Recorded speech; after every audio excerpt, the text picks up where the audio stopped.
할렐루야. 네, 감사합니다. 네. 오늘은 요한계시록 보겠습니다. 요한계시록 펴보세요. 네. 요한계시록은 아시다시피 성경의 마지막 책입니다. 그래서 성경 시리즈도 오늘 마지막이 될 것 같아요. 그렇죠? 예. 다음 주엔 뭐 할까요? 전 정해놓은 건 있는데 혹시 원하시는 게 있으시면은 문자를 좀 보내주세요. 예. 예. 계시록을 해석하는 방법에는 이렇게 네 가지가 있습니다. 예.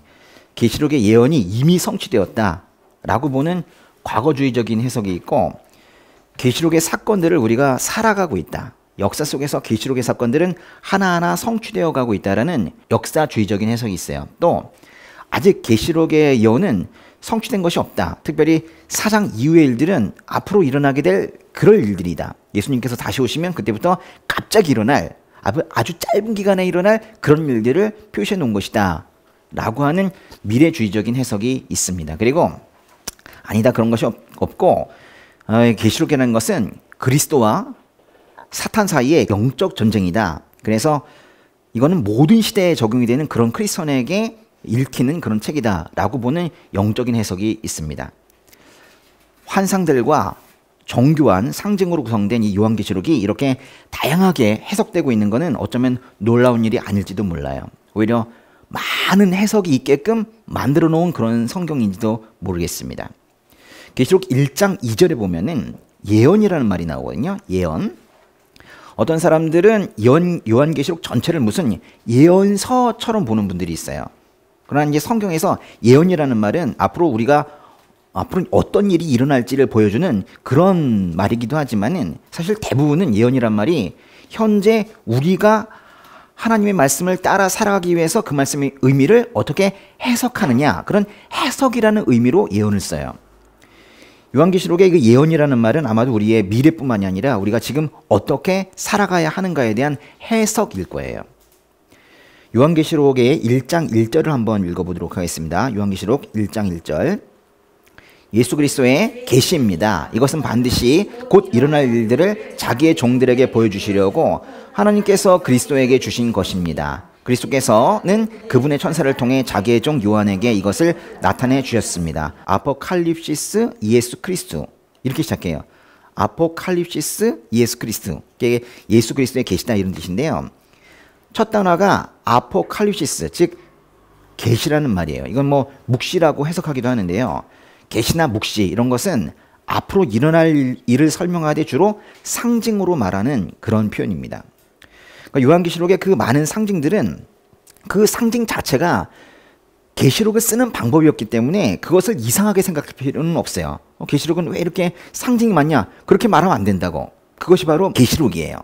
다만 상징으로 해석해야 되는 부분은 상징으로 해석하고 아닌 부분은 아니어야 되는데 모든 것을 상징으로 해석하면 곤란하겠죠. 계시록을 그러니까 너무 문자적으로 해석하는 거, 그거는 계시록을 붙들고 무슨 미련을 떠는 거랑 똑같아요. 그러니까 상징은 상징으로 해석하고 아닌 건 아닌 걸로 해석하는 거는 건강한 해석이 우리에게 필요하다 이런 얘기입니다. 그런데 사실적으로 쓴 거는 이해하기 어렵지 않죠. 그런데 이제 문제는 바로 상징인데 상징으로 표현한 것들이 어렵습니다. 그래서 그 상징을 이해하는 사람이 있을 테고 상징을 이해하지 못하는 사람이 있을 텐데 계시록은 그 두 사람을 구분해요. 상징을 이해하는 사람과 상징을 이해하지 못하는 사람으로 구분하는 책이 계시록이에요. 이게 바로 요한계시록의 의도입니다. 그러니까 이해가 안 되는데 억지로 이해하려고 하는 거 어쩌면 필요 없는 일일 수도 있어요. 그건 이해 못하는 걸 수 있습니다. 계시록의 상징은 조금만 도움을 얻으면 금방 다 이해할 수 있습니다. 그러나 그것을 영영, 안타깝지만 저 아래 내려갈 때까지, 그때까지도 이해하지 못하는 사람들이 있다는 거예요. 요한계시록은 모든 사람들이 이해하라 이렇게 써놓은 책이 아니란 말이에요. 믿는 사람들이 눈치껏 이렇게 이해하라고 써놓은 그런 책이 바로 요한계시록이에요. 질문 하나 하겠습니다. 이거 보세요. 뭐뭐뭐를 이해한 사람이 요한계시록의 상징도 이해할 수 있다. 뭘까요, 이거? 뭘 이해해야 요한계시록의 상징도 이해할 수 있을까요? 구약 성경입니까? 구약 성경? 이사야서, 다니엘서, 에스겔서, 스가랴서의 문장들이 요한계시록에 많이 있는 거 맞아요. 심지어는 요한계시록의 반 이상이 구약의 구절입니다. 요한과 우리가 가지고 있는 공통자료가 뭐예요? 사실 구약 성경이니까 그 공통자료를 가지고 요한이 자신이 본 그 환상과 자신이 들은 음성을 우리에게 설명해 주는 것은 맞는 말일 거예요. 그러니까 구약 성경을 잘 알면 요한계시록을 잘 이해할 수 있는 건 맞아요. 예를 들어 주님께서 빌라델비아 교회에 편지하면서 자신을 다윗의 열쇠를 가지시니 이렇게 표현했거든요. 예수님께서 자신을 다윗의 열쇠를 가지신 이라고 표현했다고요. 그런데 이것이 이사야서 22장 22절에 다윗 집의 열쇠라는 말에서 인용한 거거든요. 그게 이사야서에서 인용한 말이라는 걸 알면은 좋겠지만 그거를 모른다 해도 다윗의 열쇠를 가지신 분이라는 그 뜻이 어떤 사람을 하나님 나라에 받아들이거나 또는 제외시킬 수 있는 그런 권세를 가지신 분이라는 것을, 즉 뭔가 구원의 키가 되는 분이라는 것을 우리는 이해할 수 있어요. 그렇죠? 그러니까 이것을 이해한 사람이 요한계시록의 상징도 이해할 수 있다는 이 말에, 이 말에는 구약성경이라는 말은 아닐 것 같아요. 여긴 뭐가 들어갈까요 도대체? 여기는 맞아요. 여긴 복음이 들어갑니다. 복음. 예. 복음을 알아야 요한계시록의 상징도 이해할 수 있는 거예요. 이거를 끝까지 구약성경이라고 우기는 사람들이 있다고요. 그러나 그거는 도움이 될 뿐 사실은 그거는 본질은 아니에요. 복음을 알아야 계시록을 이해할 수 있습니다. 주님의 눈이 불타오른다는 표현이 있어요. 계시록에 보면은 또 주님의 눈이 7눈을 가지고 있다 이런 표현도 있어요. 진짜는 아니잖아요. 어떻게 7눈이면 사실 괴물인데, 그죠? 7눈을 주님께서 가지고 계시다는 게 말이 안 되잖아요. 근데 7이 뭐예요? 완전하다는 거 아닙니까? 눈은 뭐예요? 본다는 거 아니에요? 아, 다 보시는구나. 우리 교회의 이 어려운 사정들을, 지금의 이 곤란한 사정들을 예수님께서 다 하시는구나. 그거 얘기하는 거 아닙니까? 그렇죠. 그러니까 복음을 알고 있을 때 이런 타오른 눈 또는 7눈과 같은 이 성경의 상징도 다 이해할 수가 있는 거예요.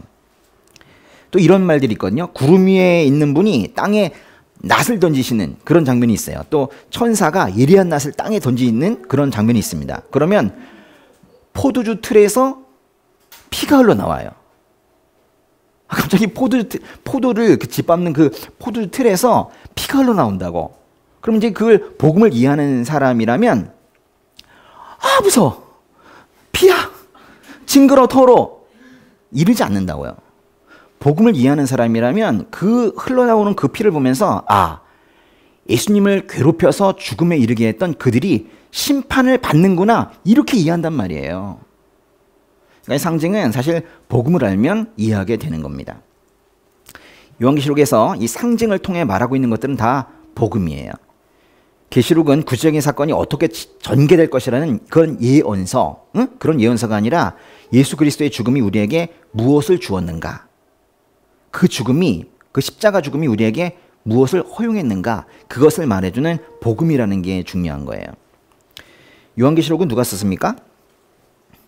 요한이 썼겠죠. 요한계시록 1장 1절은 예수 그리스도의 계시라고 시작을 했는데 1절 끝에 보시면은 요한의 이름을 명시했죠. 맞습니까? 맞죠.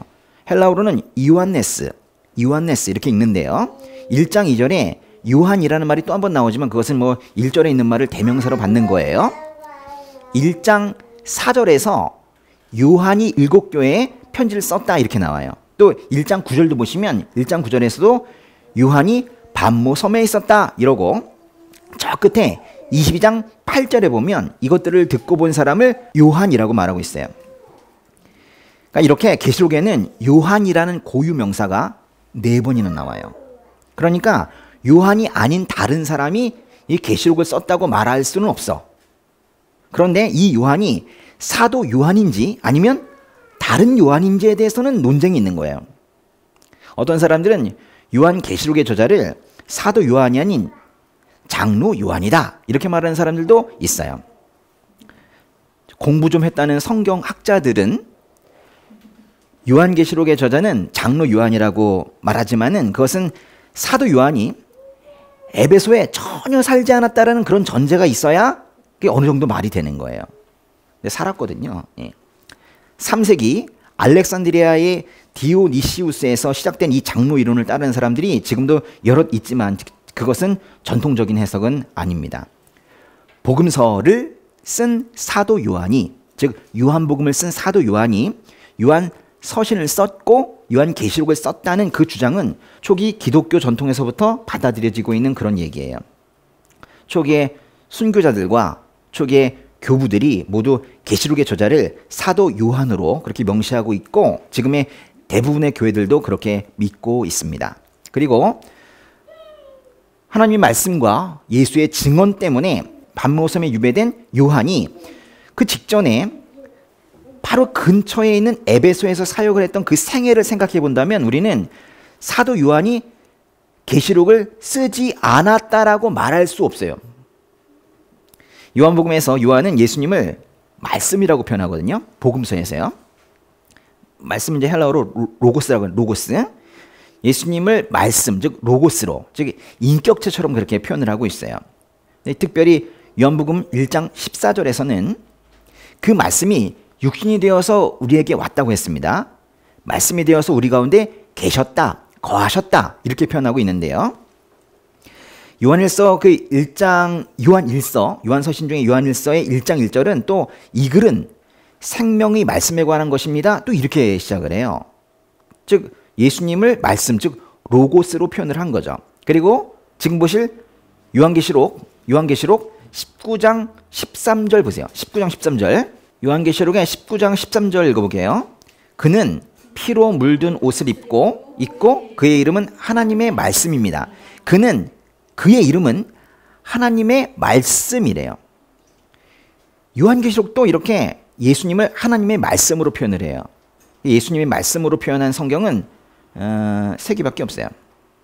예수님을 말씀으로 표현한 것은 들어보세요. 요한복음, 요한일서, 요한계시록 이게 3개입니다. 그리고 말씀이 육신이 돼 우리 가운데 계셨다는 그 요한복음의 표현에서 그 계셨다는 표현은 뭐 사셨다, 거하셨다, 그리고 문자적으로 보면 뭐 장막을 치셨다 뭐 이런 뜻인데 그 헬라어로는 스케노라는 단어를 쓰거든요. 스케노 한번 적어보실래요? 스케노? 스케노 이게 장막을 치다 이런 뜻인데 이 단어가 신약 성경에 아주 드물게 나와요. 5번 나오면 5번. 스케노라는 거한다, 장막을 친다는 단어가 5번이 나오는데 그게 요한복음에 1번 나오고 요한계시록에 4번이 나옵니다. 이런 요한신학, 이런 신학을 공유하는 요한 문건들을 고려할 때 우리는 이렇게 말할 수 있는 거예요. 요한계시록의 저자는 요한복음의 저자이며 요한서신의 저자인 예수께서 사랑하시는 제자, 즉 요한이다. 이렇게 말할 수 있는 거예요. 예. 동의가 되세요? 예. 요한계시록은 1장 1절처럼 계시예요. 또 1장 3절처럼 예언이에요. 그리고 1장 4절처럼 편지입니다. 편지예요. 그러니까 누군가한테 보내는 거죠. 계시록은 당시 소아시아 지역에 있던 7교회에 보낸 편지입니다. 이때는 분명히 로마의 도미티아누스 황제 재위 기간일 거예요. 도미티아누스 황제, 이 사람인데요. 주 81년부터 96년에 좀 늦게요. 1세기 마무리될 쯤에 그때 재위했던 그런 사람입니다. 생긴 게 어때요? 잘생겼습니까? 예. 나쁜 사람인데요. 예. 요한계시록은 이 도미티아누스 황제가 재위한 것의 그 끝 무렵 90년대 중반에 기록이 됐어요. 신약성경 중에서 마지막으로 기록이 된 겁니다. 고대사 기록자들은 대체로 이 도미티아누스 황제를 폭군으로 기록해요. 폭군이다. 예. 자신의 경쟁 상대를 무자비하게 희생시키고 자신을 신으로 섬기라고 그랬어요. 황제 숭배. 이 도미티아누스 때만큼 황제 숭배가 정치적으로 노골적으로 강요된 적은 없었어요. 그전에도 황제 숭배가 있긴 했으나 이렇게까지 노골적이진 않았다고요. 바울이 에베소 교회를 이끌고 있는 디모데에게 편지 쓴 것이 디모데 전서, 디모데 후서인데 디모데 전서 후서를 보면은 그 거짓 교사에 대해서 경고를 해요. 쉽게 말하면 에베소 교회에 이단이 들어온 것에 대해서 그걸 경고하고 그것을 내쫓으라 그런 말인데요. 그런데 요한계시록 2장에 가면 또 에베소에 보내는 편지가 있거든요. 우리 주님께서 에베소의 교회에 보내는 편지가 있는데 그 첫 번째 편지에 보면 거긴 또 이단 문제가 나오지 않아요. 에베소 교회가 혼나긴 하죠. 너는 첫사랑을 버렸다 그래요. 첫사랑을 버렸지만 니골라당이 하는 짓은 미워했다. 즉 이단은 미워했다. 이미 그 게임은 끝냈다. 이렇게 말하고 있기 때문에 이단 문제는 이미 해결이 된 거예요. 그러니까 요한 계시록이 써질 때에는 이미 그런 이단 문제보다도 이 황제 숭배라는 이 황제 숭배 안에서 교회가 핍박을 받는 게 그게 가장 큰 위험 요인이었던 거예요. 그래서 요한계시록을 네로 황제 때로 볼까 도미티아누스 황제 때로 볼까 하다가 이때로 보는 거예요. 네로 황제는 60년대거든요. 그거보다는 이게 90년대 이때의 박해 기간으로 요한계시록의 저술 기간을 보는 거예요. 계시록을 받은 7교회는 사실 문제가 많이 있었습니다. 그래도 최소한 로마 황제에게는 절하지 않았어요. 그런 걸 우리가 믿음을 지켰다 이렇게 말을 하는데요. 그 내부적으로는 많은 문제가 있었다고. 그러나 절하지 않았어요. 로마 황제에게 절하지 않았다고요. 로마 황제에게 절하지 않은 것, 그것은 정치 권력에 불복하지 않은 건데 그거는 당연한데, 그죠? 정치 권력에 교회가 굴복하지 않는 거는 당연하잖아요. 근데 탄압받죠. 근데 그것도 당연한 거예요. 그러니까 교회가 정치 권력에 굴복하면 안 됩니다. 근데 정치 권력에 굴복하지 않아서 탄압을 받으면 그것도 현실적으로는 그것도 맞는 거예요. 그럼 교회는 어떻게 해야 돼요? 그런 거죠. 교회는 원래 그렇게 탄압받는 존재인 거예요. 황제 숭배를 거절을 하면서 탄압을 오히려 달게 받았던 이 7교회는 신사참배를 거부하다가 탄압을 받았던 우리 일제강점기의 우리 교회들과 비슷해요. 또 법과 제도로 교회를 탄압하고 있는 요즘 그 탄압을 참아내고 있는 우리 교회들에게 큰 감명과 위로를 주는 그런 책이 바로 요한계시록입니다. 지난주 기독교 신문에 기독교 박해국가가 나왔어요. 기독교 박해국가 50, 탑 50. 그걸 무슨 순위를 매기는지 모르겠는데 50위까지 쭉. 우리나라는 있을까요, 없을까요? 우리나라는 기독교 박해 순위 하이일까요? 베리 하이일까요? 익스트림일까요? 뭐 그렇게 나눠놨더라고요. 우리나라는 거기 없습니다. 우리가 좀 뭔가 불편한 듯 보여도 우리는 거기에 끼지도 못해요. 거의 대부분, 그 50위의 거의 대부분은 이슬람교나 힌두교 등의 다른 종교를 믿는 사람들이 기독교를 박해해요. 그럴만 하죠. 그런데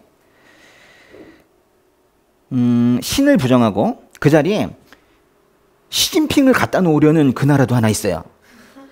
중국이란 나라가 상당히 상위권에 있습니다. 그런데 1위는 아니에요. 1위는 어딜까요? 맞아요. 북한이에요. 노스코리아 이렇게 돼 있더라고요. 우리 바로 북쪽에 전 세계 그렇게 많은 나라가 있는데 그 중에서 기독교 박해 1위 국가가 있다는 것을 지금 우리가 잊어서는 안 돼요. 그리고 그 사람들과 내통하고 있는 그런 사람들도 있다는 것도 우리는 잊어서는 안 됩니다. 현재 행해지는 이 기독교 박해와 앞으로 더 거세질 이런 박해를 미리 알고 계시는 예수님께서 반모섬에 유배되어 있는 요한에게 이렇게 말합니다. 박해는 계속될 것이다. 박해는 거세질 것이다. 근데 박해를 내가 없애줄게 이랬으면 참 좋으셨을 텐데 박해가 좀 있다고 그랬어요. 그 대신 이렇게 말합니다. 그러나 너는 믿음을 지켜라. 그러니까 외부적인 교회의 그 탄압뿐만이 아니라 교회 내 그 거짓 가르침, 또 성도들의 음행, 또 세상과의 타협, 영적인 자기 만족 등 그 내부적인 요인들이 교회를 위협하고 있는 이 시점에 주님께서는 요한을 통해서 교회를 지켜라, 믿음을 지켜라, 이기는 믿음을 가지고 있어라, 이렇게 호소를 하시는 책이 바로 계시록이라고요.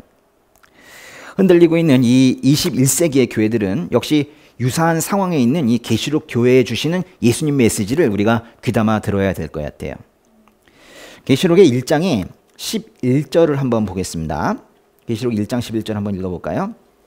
말씀하시기를 내가 본 것을 책에 기록해 그것을 7교회 곧 에베소, 서머나, 버가모, 두아디라, 사데, 빌라델비아, 라우디게아 교회로 보내라라고 하셨습니다. 계시록은 이렇게 7교회에 보낸 편지예요. 여기 보세요. 지도 좀 보세요. 여기 지금은 터키 지역인데요. 예, 여기에 지금 7교회가 이렇게 있습니다. 예, 있죠. 예, 에베소가 여기 있고요. 예, 서머나에 있고 페르가문 이게 버가모고 이게 두아디라, 사데, 빌라델비아 뭐 맞네요, 그죠? 여기 라우디게아도 있고 여기에 보내는 편지가 바로 요한계시록이다 이런 얘기입니다. 2장에 에베소, 서머나, 버가모, 두아디라 교회에 보낸 편지가 있고 요한계시록 3장에 사데, 빌라델비아, 라우디게아에 보내는 편지가 있어요. 이 7교회에 대한 설교는 제가 그 계시록 강해 설교에도 있지만은 7교회만 따로 설교해 놓은 게 있어요. 제가 들어도 참 좋은 것 같아. 네, 그 설교 뭐 찾으셔서 한번 들어보시면 좋겠습니다. 예. 오니주교회 유튜브 채널에 들어가셔서 재생 목록 안에 가시면은 요한계시록 강해가 있고 그 안에 가면 이 7개 교회 이야기가 있습니다. 꼭 찾아보세요. 예. 시간을 내서 찾아보세요. 예. 질문이 있습니다. 편지를 보냈습니다. 계시록에서 편지를 보냈는데 교회가 몇 개입니까? 교회가 7개죠. 근데 아시아 지역에는 사실 7개보다는 더 많은 교회가 있었을 거예요. 여기 보시면은 요쪽에 골로새 있거든요. 골로새. 분명히 이 당시에도 이미 골로새 교회가 있었어요. 바울이 개척했으니까 당연히 있습니다. 그러니까 7교회는 그 당시 터키 서부 지역에 이 딱 7개 교회만을 말하는 것이 아니라 사실 주님께서 7개를 선택하신 거죠. 그 선별을 해서 거기에 보내신 거예요. 이렇게 7. 일부러 좀 그렇게 하신 것도 같은데 요한계시록은 이렇게 많은 숫자들로 구성이 되어 있어요. 그중에 가장 두드러진 숫자는 사실 7인데요. 그 7이라는 숫자는 어떻게 나온 거예요? 3과 4를 더한 것이기도 합니다. 3, 4. 3이라는 것은 그 삼일체 하나님, 즉 하나님께서 4, 동서남북으로 딱 펼쳐져 있는 이 세상. 그러니까 3이 하나님이고 4가 세상인데 하나님께서 세상을 다스리신다. 그것이 바로 완전한 것이 아니냐. 사람이 다스리는 게 아니고 마귀가 다스리는 게 아니고 하나님께서 세상을 다스리시면 그것이 완전한 것이죠. 그래서 7은 완전수라고 말하고 있는 거예요. 그래서 계시록 13장에 가면은 마귀를 따르는 사람들을 6으로 표현하는데요. 7보다 하나가 적죠. 뭔가 모자른 거예요. 그게 또 어떻게 표현하냐면 그냥 6도 아니고 6을 3번이나 써서 6, 6, 6 이렇게 표현을 해요. 그러니까 6이란 7이 되지 못한 부족함을 말하는 그런 숫자예요. 근데 그것이 3번이나 반복이 되어서 6, 6, 6 그렇다면 무슨 뜻일까요? 많이 부족하다. 응? 아주 엄청 부족하다. 뭐 이런 뜻이에요. 그러니까 666은 굳이 우리말로 한다면 모질이? 뭐 이런 거예요. 네. 7은 또 3과 4가 더해진 숫자이기도 한데 3과 4를 곱하면 얼마죠? 3, 4, 10이죠.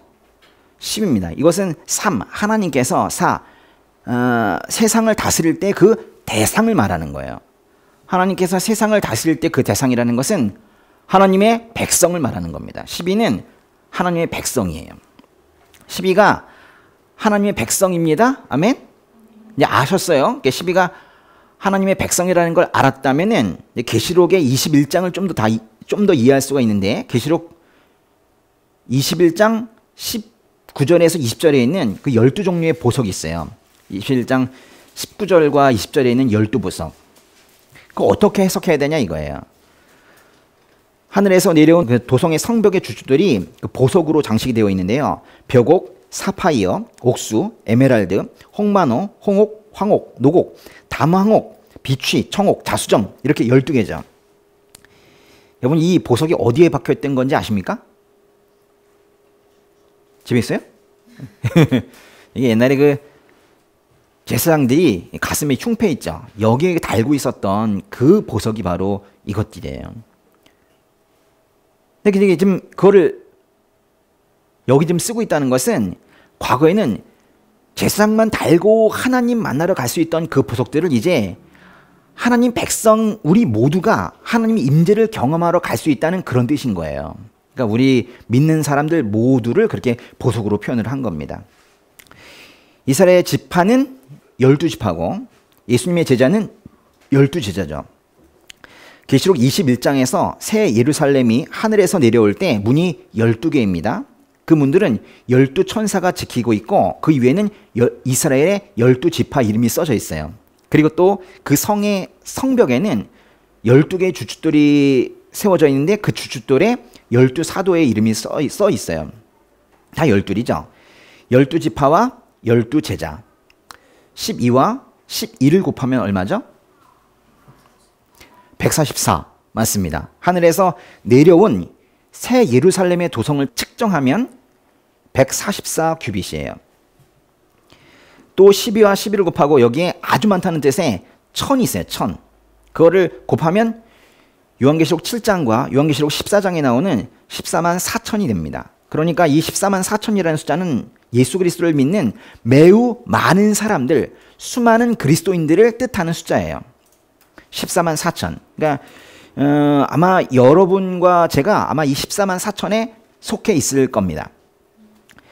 12와 12를 더한 24라는 숫자도 이것도 역시 하나님의 백성을 말하는 거예요.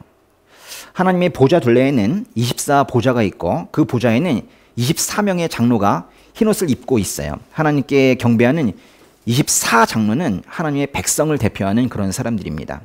7을 말하다가 3 더하기 4, 7, 3, 4, 12, 12, 24, 12 곱하기 12, 144 여기까지 다 말씀을 드렸는데 이게 바로 계시록을 읽기 위해서 우리가 좀 알고 있어야 되는, 기본적으로 알고 있어야 되는 그런 숫자 상징이에요.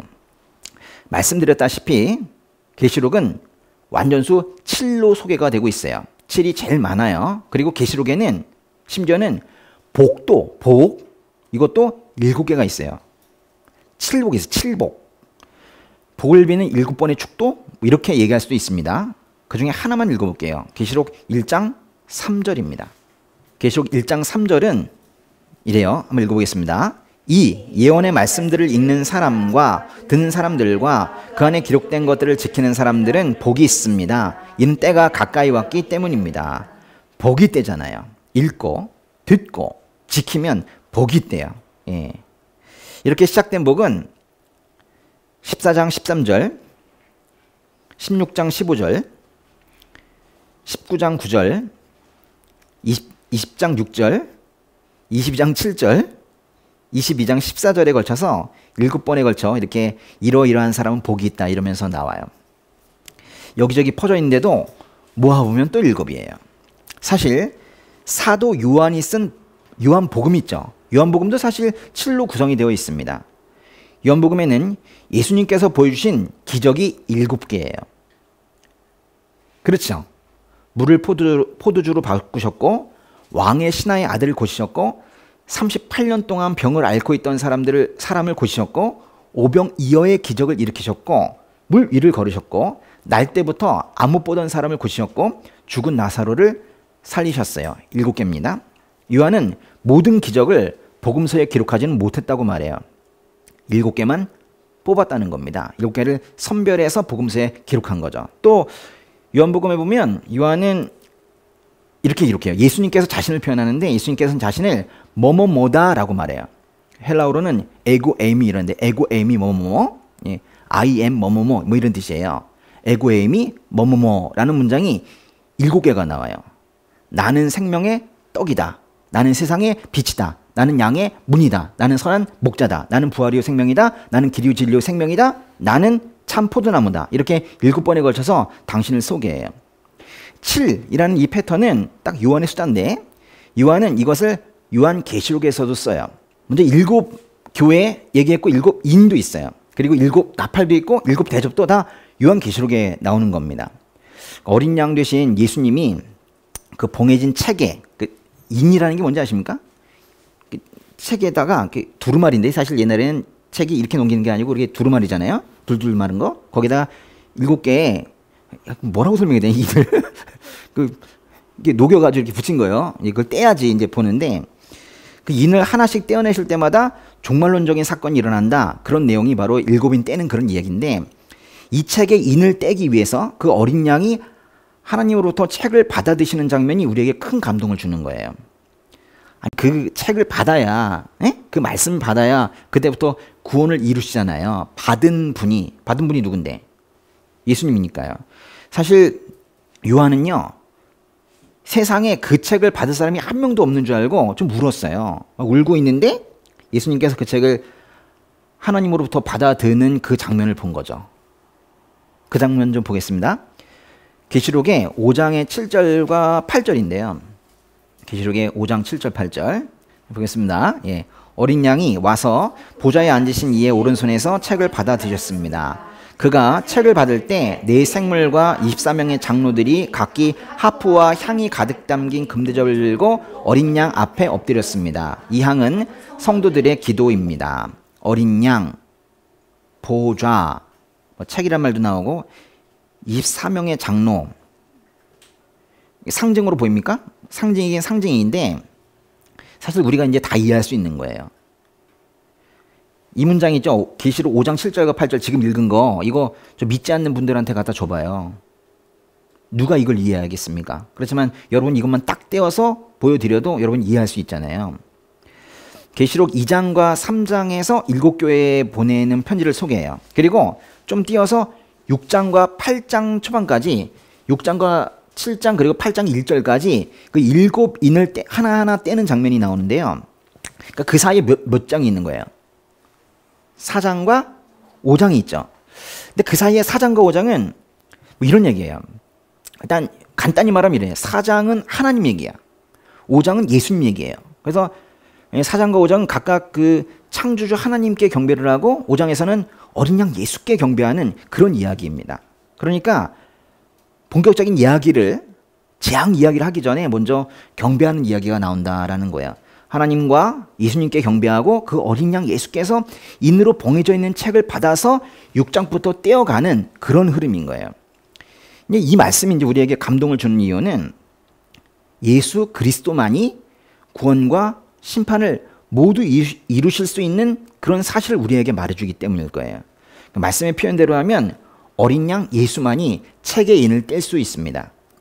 제가 이 인에 대해서 좀 말씀을 드릴게요. 첫째 인을 떼면요, 하나를 떼는 거예요. 7개를 다 떼야지 사실 책이 확 열릴 텐데, 하나를 뗄 때 2개, 3개, 4개를 뗄 때마다 흰 말, 붉은 말, 검은 말, 또 푸르스름한 말, 우리 개혁개정에서는 청동말이라고 했는데 그 말이 한 마리씩 나와요. 또 5번째 인을 뗄 때, 5번째 인을 뗄 때 이 땅에서 예수님 증거하다가 먼저 죽은 사람들이 있죠. 그 사람들의 탄원하는 소리가 나옵니다. 그리고 6째 인을 뗄 때 사람들이 하나님의 진노를 피해서 숨어요. 각계각층 모든 계급들이 다 숨습니다.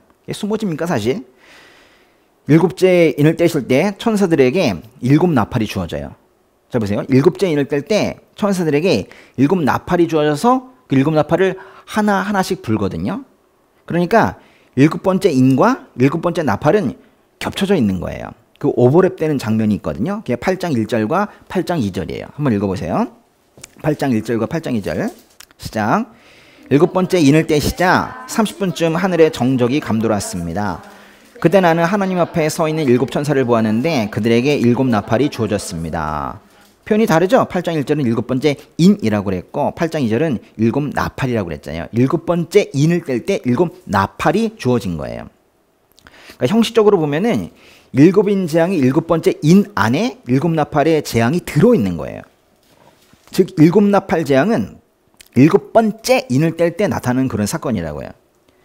첫 번째 천사부터 6번째 천사까지 이렇게 나팔을 불기 시작합니다. 나팔을 불 때마다 우박과 불이 쏟아져서 나무랑 땅, 풀이 다 타버리고 바다의 3분의 1이 피로 변해버리고 물의 3분의 1이 또 피가 되고 또 뭐 쑥이 되고 또 천체의 3분의 1이 어두워지고 뭐 이렇게 됩니다. 또 사람의 3분의 1도 죽죠.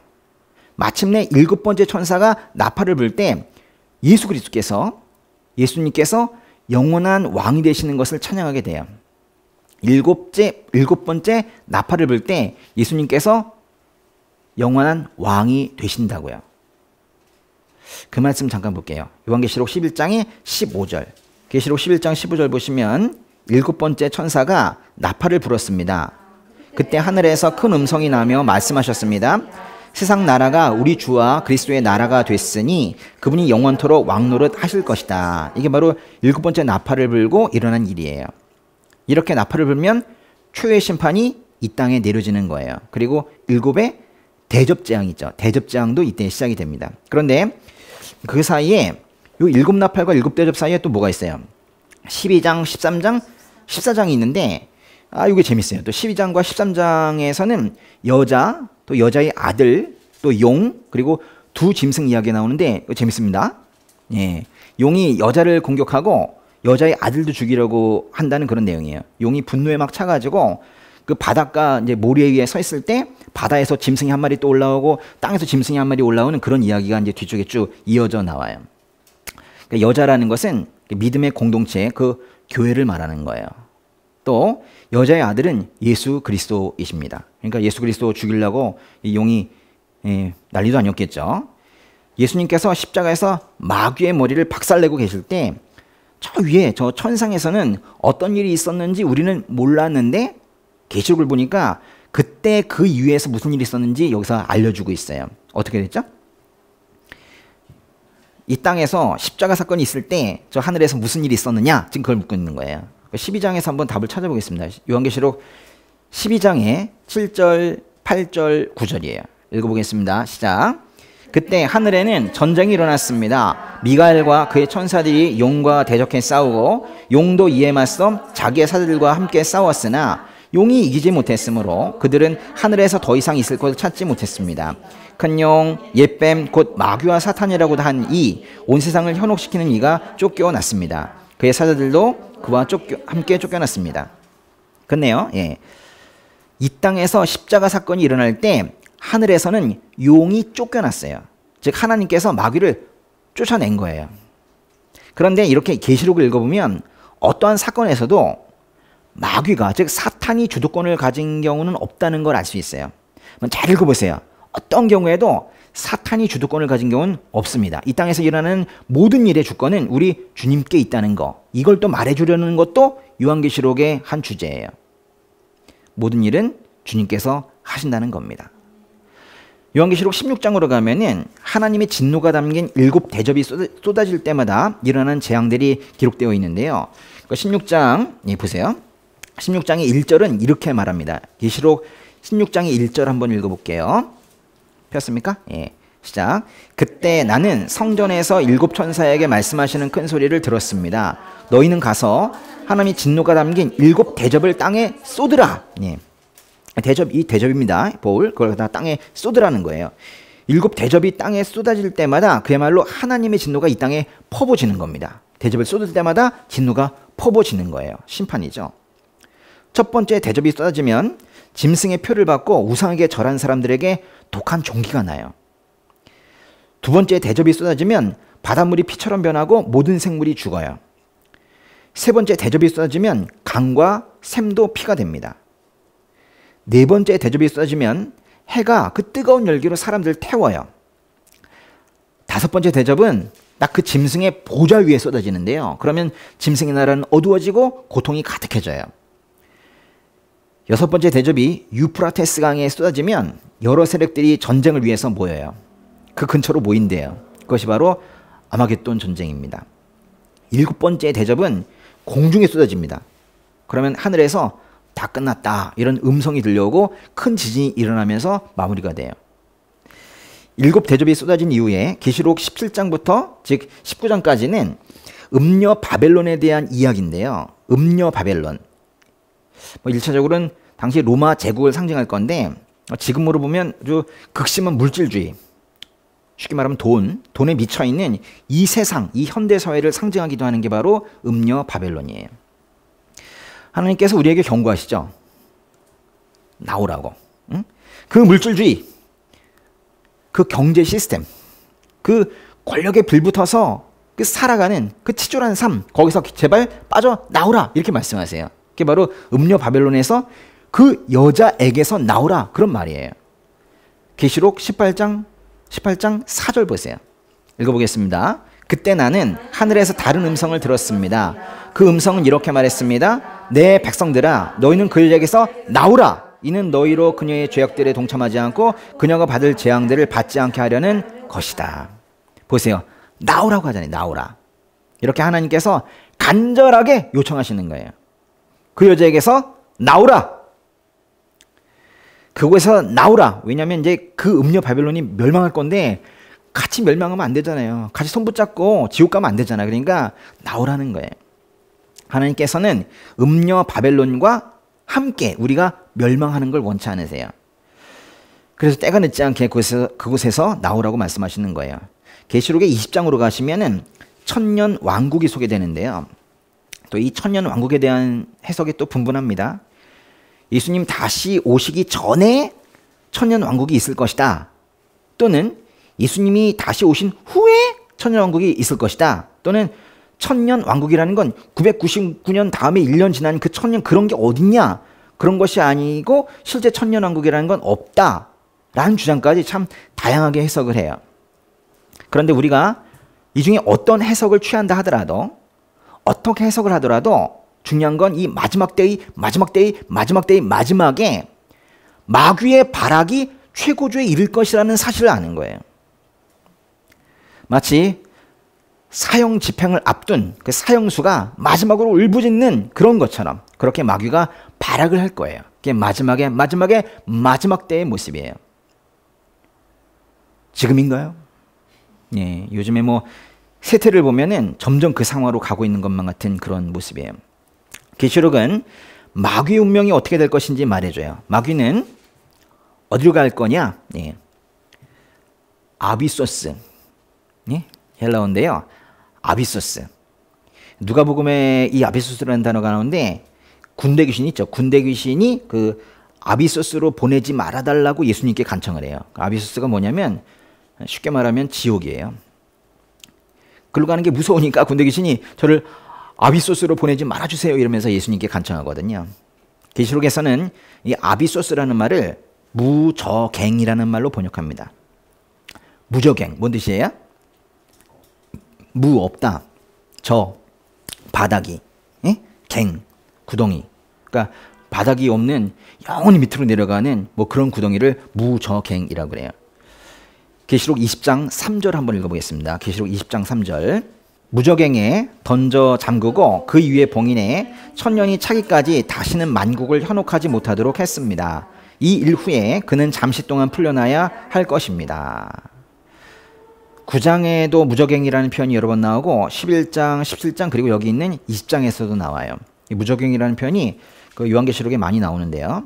마귀는 이 무저갱에 갇혀 있다가 잠시 풀려나서 이 세상을 곤혹스럽게는 하지만은 결국 불타는 유황못에 던져지고 밤낮 영원토록 고통을 당하게 된다는 것이 바로 마귀의 운명이에요. 결국 마귀는 심판당해서 불못에 들어간다는 것이 계시록의 결론입니다. 요한계시록 21장과 22장 끝부분이죠. 여기로 가면은 모든 것이 어떻게 되는지, 만물이 어떻게 되는지에 대해서도 설명을 해줘요. 21장에서 말하는 대로 모든 만물은 새롭게 되어서 새하늘 새 땅이 됩니다. 그리고 22장에서처럼 에덴 동산은 회복이 될 거예요. 창세기에서 죄를 지었죠. 죄를 지어서 접근이 금지되었던 그 생명나무를 우리가 드디어 다시 볼 수 있는 거예요. 그 아름다운 장면, 생명나무를 다시 만나게 되는 그 장면을 말씀으로 보도록 하겠습니다. 22장에요. 요한계시록 22장이 2절부터 5절까지 한번 읽어볼게요. 2, 3, 4, 5. 강물은 도성의 길 한가운데로 흐르고 있고 강 양쪽에 있는 생명나무는 매달 열매를 맺어 12열매를 맺고 나뭇잎들은 나라들을 치료하는 데 쓰입니다.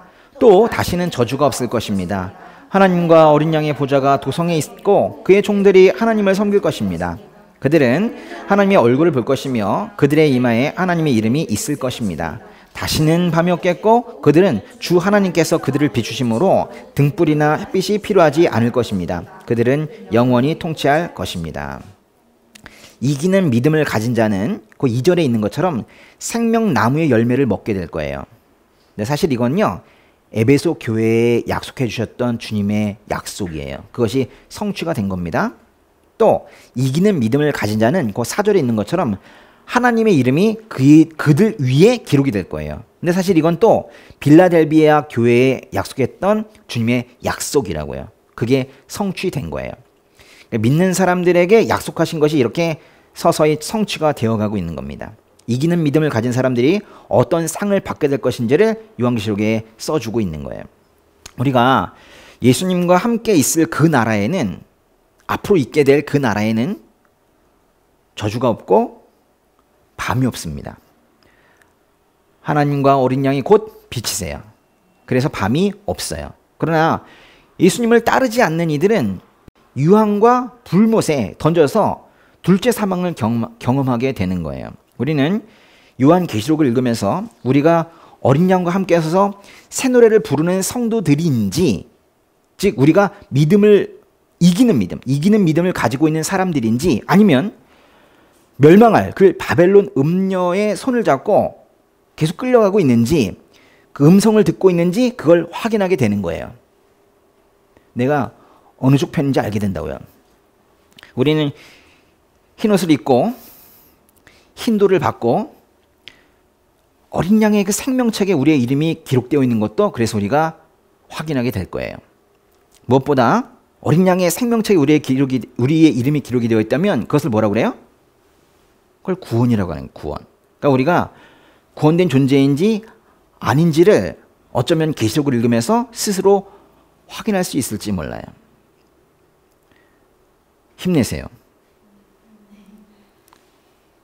구원된 존재네. 구원된 존재는 미래가 밝거든요. 근데 이제 거기까지 보지 못하고 맨 앞에 있는 그 우리에게 주어진 그런 일들, 사안들, 그거에 일이 일비하면서 그럼 되겠어요, 안 되겠어요? 안 되는 거지. 그리고 저 미래, 먼 미래를 봐야 되죠. 계시록은, 그리고 성경은 이렇게 마무리가 돼요. 22장의 그 맨 끝에 두 절 있죠? 20절과 21절 한번 읽어볼게요.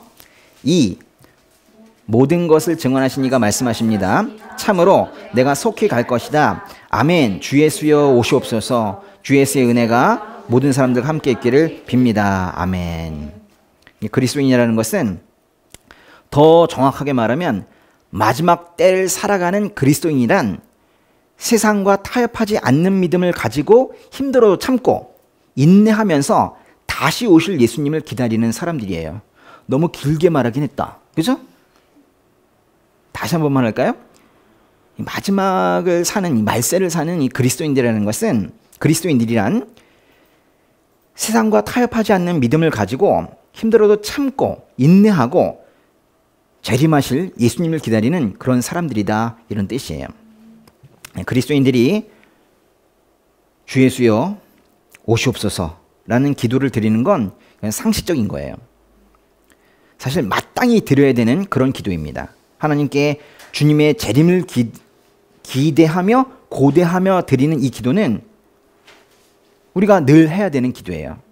주님의 재림을 고대하는 기도를 늘 드리시기를 바랍니다.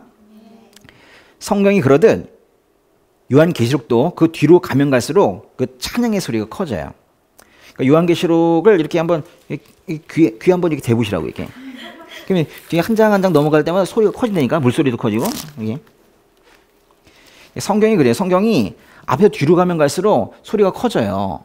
복음이 명확해지고. 근데 뒤로 가면 갈수록, 특별히 요한계시록이 마지막 책이니까 얼마나 더 커지고 명확해지겠어요. 특별히 요한계시록 자체 내에서도 뒤쪽으로 가면 갈수록 찬양과 존귀와 이러면서 점점 찬양이 커진다, 이런 얘기예요.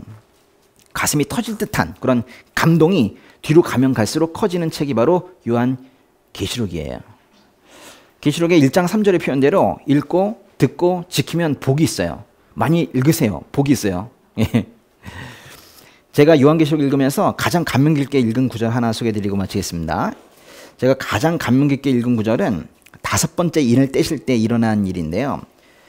계시록의 6장 9절과 10절입니다.